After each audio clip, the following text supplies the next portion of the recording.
بسم اللہ الرحمن الرحیم۔ کل ہم نے ایک کلپ ریکارڈ کیا تھا کہ کیا آپ کو بھی چھٹیوں کا انتظار ہے؟ تو کسی طالب العلم نے اس کلپ میں جو گفتگو کی اس کے تناظر میں یہ پوچھا تھا کہ ذوق علم کیسے پیدا ہو۔ محترم، سب سے بنیادی بات اور سب سے قیمتی بات کہ جب درد دل مل جائے گا، ہمیں اسلام کا درد نصیب ہو جائے گا، تو پھر چھٹیاں اور ناغے اور بے توجہی اور بے ذوقی بے شوقی سب ختم ہو جائے گی۔ سب سے بنیادی بات یہ ہے کہ دین کا درد نصیب ہو جائے۔ اللہ سے اس کی توفیق طلب کرتے رہنا چاہیے۔ نبی کریم صلی اللہ علیہ وآلہ وسلم کے فرامین کا مفہوم ہے، کل قیامت کے دن سب سے زیادہ حسرت اس شخص کو ہوگی جسے دنیا میں علم دین سیکھنے کا موقع میسر آیا اور اس نے نہ سیکھا۔ یہ جو طلباء علم دین ہیں، انہیں اللہ تبارک و تعالی نے منتخب فرمایا ہے۔ یہ سعادت اپنے زور بازو پر نہیں ہے، یہ انتخاب باری تعالی ہے۔ لیکن اس کریم پروردگار جل جلالہ کا جو انداز پاک ہے، انداز قدرت یہ ہے کہ وہ منتخب کرنے کے بعد، صراط حق پر چلانے کے بعد اختیارات دے دیتا ہے۔ اب اگر کوئی نادان اس کا مس یوز کرے گا، ان اختیارات کا غلط استعمال کرے گا، تو یقیناً نقصان اٹھائے گا۔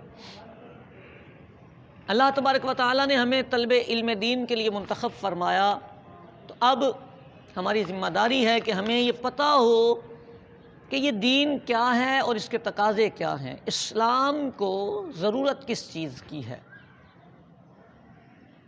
جس پرفتن معاشرے میں ہم جی رہے ہیں، جہاں کل میں نے عرض کیا تھا کہ دشمن 24 گھنٹے 7 دن 4 ہفتے 12 مہینے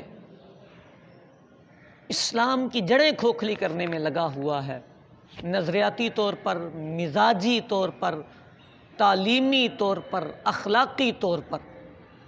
وہاں وہ طبقہ جس کے کندھوں پر اسلام کا سارا بوجھ تھا، اسے سونے کی سوج جائے گی۔ اس کا مطلب یہ کہ اسلامی تعلیمات آنے والے زمانے میں ختم ہو جائیں گی۔ جب ہمیں یہ درد محسوس ہو جائے گا کہ اسلام کو ہماری ضرورت ہے، اور ہمارے وجود کی ضرورت نہیں اسلام کو ہم سے تعلیم و تعلم کی ضرورت ہے۔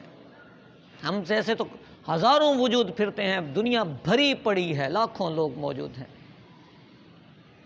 اس وجود کی ضرورت نہیں، یہاں تعلیم و تعلم کی ضرورت ہے، اور وہ تعلیم و تعلم قرآن و سنت، فقہ، معاملات، اخلاقیات، آداب، عبادات۔ ہمیں یہ احساس ہو جائے گا کہ چھٹی کس کو ہوتی ہے، جس نے سبق یاد کیا اس کو چھٹی نہ ملی۔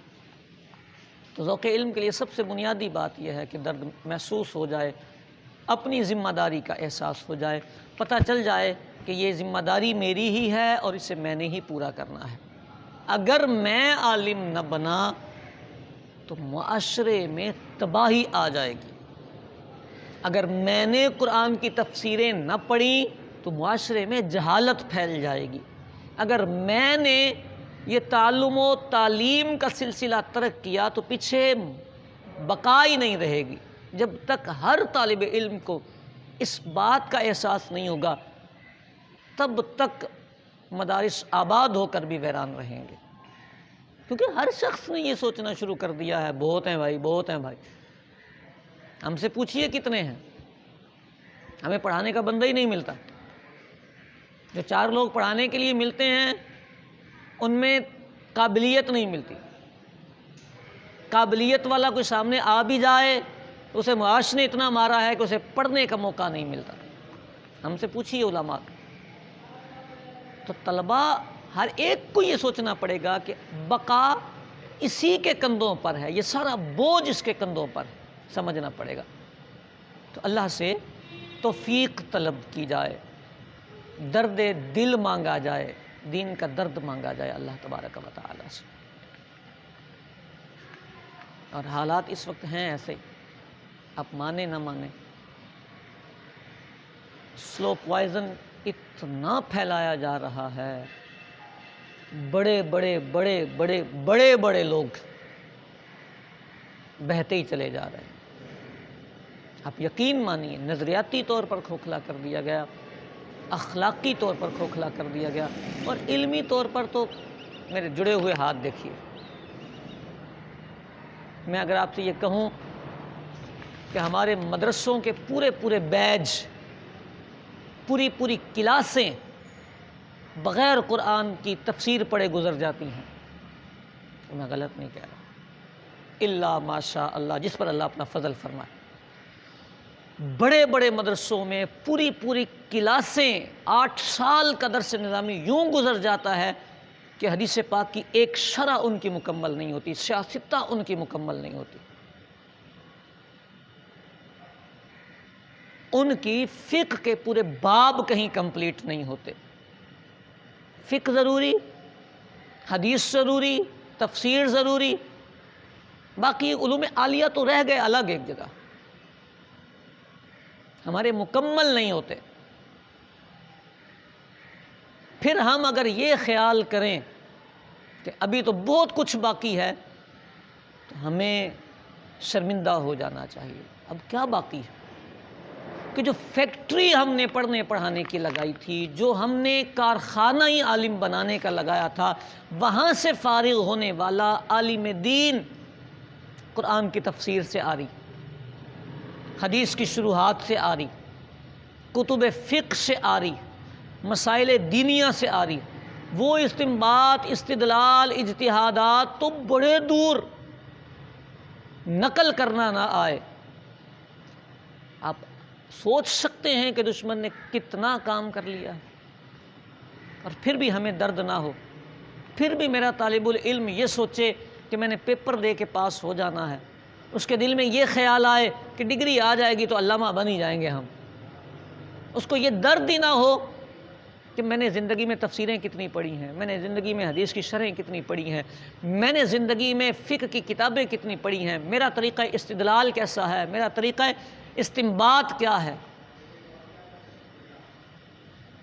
دین کا درد، پھر ذوق سب سے بنیادی بات تو یہی ہے۔ پھر دوسری بات ذوق علم کے لیے کہ علم کی اغراض سے واقفیت ہو، یہ بھی ایک بہت بڑا المیہ ہے، پورا ایک ٹاپک ہے یہ۔ آپ عالم کیوں بنتے ہیں، آپ درس نظامی کیوں کرتے ہیں، آپ دین کے طالب العلم کیوں ہیں۔ اس دنیا نے، میں نے کہا نا، ہمیں سلو پوائزن دیا گیا، مینٹلی طور پر مفلوج کر دیا گیا۔ مدرسے میں اس لیے آئے تھے کہ قرآن پڑھیں، حدیثیں پڑھیں، لیکن آپ دوران طالب العلمی قرآن پورا نہیں پڑھ سکے، حدیثیں پوری نہیں پڑھ سکے، 8 سال میں آپ کا یہ مکمل نہیں ہوا، اور خیالات یہ ہیں کہ مجھے دنیا میں تاجر بننا ہے، مجھے مینیجر بننا ہے، مجھے کسی گورنمنٹ کے عہدے پر جانا ہے، مجھے پروفیسر بننا ہے، اور مجھے لیکچرار بننا ہے۔ بننا چاہیے تھا، لیکن اگر قرآن آتا ہوتا تو آپ کو افسر بننا چاہیے تھا، اگر حدیثیں آتی ہوتی تو آپ کو جج بننا چاہیے تھا، اگر آپ کو فقہ آتی ہوتی تو۔ تنہائی میں بیٹھ کر سوچئے، اپنی خلوت میں بیٹھ کر سوچئے، آپ کو فقہ آتی ہے، آپ جج بننے کے قابل ہیں، آپ کو قرآن آتا ہے، آپ ملک کے صدر بننے کے قابل ہیں، آپ کو قرآن آتا ہے، آپ کسی ادارے کے افسر بننے کے لائق ہیں، بنے افسر، آپ جج بنیں، آپ اسمبلیوں میں جائیں، خدا کے لیے عالم تو بن کے جائیں۔ آپ کسی کے دیے ہوئے چندے کو صحیح تو کر کے جائیں، اس نے عالم بنانے کے لیے دیا تھا چندہ۔ آپ کی اغراض کیا ہیں درس نظامی کرتے ہوئے؟ دورۃ الحدیث تک کے سارے طلبہ، بلکہ جو اس وقت پڑھا رہے اساتذہ ہیں، جہاں تک میری یہ بات جائے، ایک دفعہ فیصلہ کریں کہ آپ کے اس تعلم و تعلیم کی غرض کیا ہے۔ آپ ہزار مجھے کہیں کہ ہم اللہ اور اس کے رسول کی رضا کے لیے پڑھاتے ہیں، ہم اللہ اور اس کے رسول کی رضا کے لیے پڑھتے ہیں، لیکن تنہائی میں بیٹھ کے سوچئے گا کہ جو اللہ اور اس کے رسول کی رضا کے لیے پڑھا رہا ہو، کیا اس کا انداز تعلیم و تعلم یہ ہوتا ہے؟ اس کا دل کرتا ہے چھٹی کرنے کا؟ جس کا مطلب جزا ڈائریکٹلی مالک سے اس نے لینی ہو اور اس کی رضا کے پہ توجہ ہو، اس کا دل کرتا ہے کہ چھٹی ہو جائے، اس کا یہ دل کرتا ہے کہ ناغہ ہو جائے، اس کا یہ دل کرتا ہے کہ کلاس میں حاضری نہ ہو، اس کا یہ دل کرتا ہے کہ کتابیں ہی نہ لے وہ۔ ہم جھوٹے ہیں اس میں، معذرت کے ساتھ ہم خالی ہیں اس میں، ہمارے پاس بولنے کے لیے الفاظ ہی نہیں ہیں۔ زبان سے 4 لفظ نکلتے ہیں اللہ کی رضا کے لیے، کون سی رضا؟ ہمارا کریکٹر، ہمارا عمل، ہمارا کردار اس کی عکاسی نہیں کرتا۔ اپنے علم کے اغراض کیا ہیں؟ جن کی غرضیں درست ہوتی ہیں نا، آج بھی آپ ان بابوں کو جا کے پرکھ کے دیکھ لیں، کسی گاؤں میں گوٹھ میں آپ کو مل جائیں گے، وہ صبح، کل میں نے عرض کیا تھا، تہجد سے پڑھانا شروع کرتے ہیں اور رات تک وہ پڑھاتے رہتے ہیں۔ ان کی غرضیں ہوتی ہیں کہ ہم نے علماء تیار کرنے ہیں۔ اب بڑے بڑے مدرسین کو دیکھ لیں، اللہ جو مرحومین ہیں غریق رحمت فرمائے، اور جو زندہ ہیں اللہ ان کا سایہ دراز فرمائے، انہوں نے پریکٹیکل کر کے بتایا کہ رضا باری تعالیٰ کی جستجو ہوتی کیا ہے۔ ایک استاذ اعدادیہ سے لے کر دورے تک، تخصص تک کے اسباق پڑھائے، طلبہ کی تقسیم کاری ہو کہ اس ٹائم پہ یہ طلبہ آئیں گے، دوسرے ٹائم پہ دوسری کتاب لے کے آئیں گے، تیسرے ٹائم پہ تیسری کتاب لے کے آئیں گے، تہجد سے سلسلہ شروع ہو اور ختم ہو جا کے نماز عشاء پہ۔ یہ تھے رضا باری تعالیٰ والے۔ میں آپ، ہمیں تو موقع ملنا چاہیے چھٹی کا، چھٹی آئے انجوائے کرو۔ 1 بجا ادارے کی بیل بجی، بھاگو دوڑو۔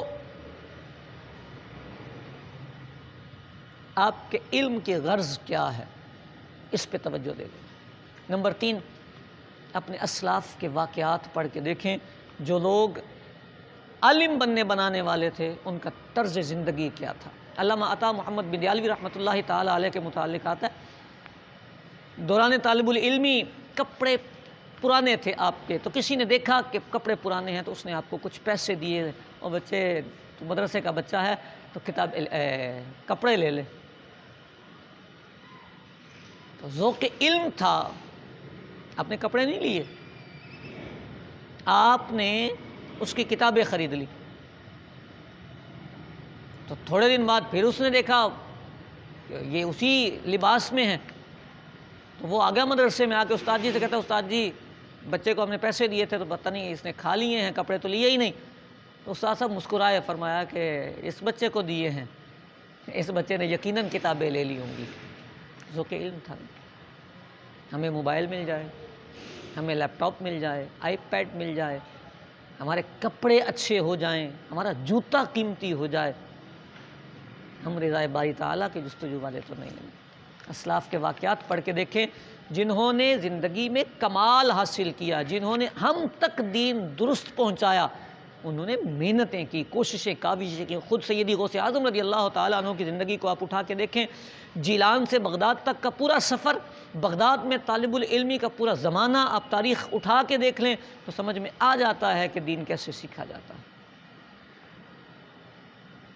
تو تیسری بات میں نے عرض کی تھی، بزرگان دین رحمۃ اللہ تعالیٰ علیہ کے واقعات کا مطالعہ کیا جائے، کتب بینی بتکلف سے کتابوں سے یاری لگا لی جائے، کتابیں پڑھی جائیں، بار بار پڑھی جائیں، زیادہ پڑھی جائیں، جس چیز کا ذوق ہو اس فن سے متعلقہ کتابیں پڑھی جائیں، تو یوں بھی بتکلف کسی چیز کا بھی بندہ عادی بن جاتا ہے، تو مطالعے کا ذوق مل جاتا ہے۔ اور سب سے آخری بات، پہلی بات بھی وہی تھی اور آخری بات بھی وہی ہے، فکر آخرت۔ کل قیامت میں حساب دینا ہے جی۔ یہ جو ہمارے گھروں میں لوگ رہتے ہیں دنیا دار طبقہ، اس کا حساب تھوڑا اور آسان ہوگا اور مدرسوں پہ پلنے والوں کا حساب بہت مشکل ہوگا۔ لوگ چونیاں چندے میں دیتے ہیں اور کل ان لوگوں نے گریبان پکڑے ہوئے ہوں گے، حساب لے رہے ہوں گے۔ اپنی آخرت کی فکر کرتے ہوئے، اپنے حالات کا جائزہ لیتے ہوئے، جب آپ کو اللہ نے تعلم دین کے لیے منتخب کیا ہے تو خدا کے لیے اپنے علم کے ساتھ وفا کیجیے۔ اس میں ٹائم پاس نہ کیجیے، ٹائم پاس سے بقا نہیں ہے دین کی۔ ٹائم پاس مولوی دین کے لیے مضر ہیں، نقصان دہ ہیں۔ آپ کے اساتذہ نے کئی مرتبہ آپ کے جملے کہے ہوں گے کہ وہ طبقہ جو کتابیں نہیں پڑھتا اور دیندار کہلاتا ہے وہ مضر ہیں، نقصان دہ ہیں۔ کتابیں پڑھنے والے علماء ہوتے ہیں۔ آپ بھی عالم بنیے، کتابیں پڑھیے، کتابوں سے دوستی کیجیے، کتابیں پڑھنے کی عادت ڈالیے، مطالعہ کیجیے، ذوق پیدا کیجیے، بتکلف ذوق پیدا کیجیے۔ میرا کریم پروردگار ہم سب پر اپنا فضل فرمائے۔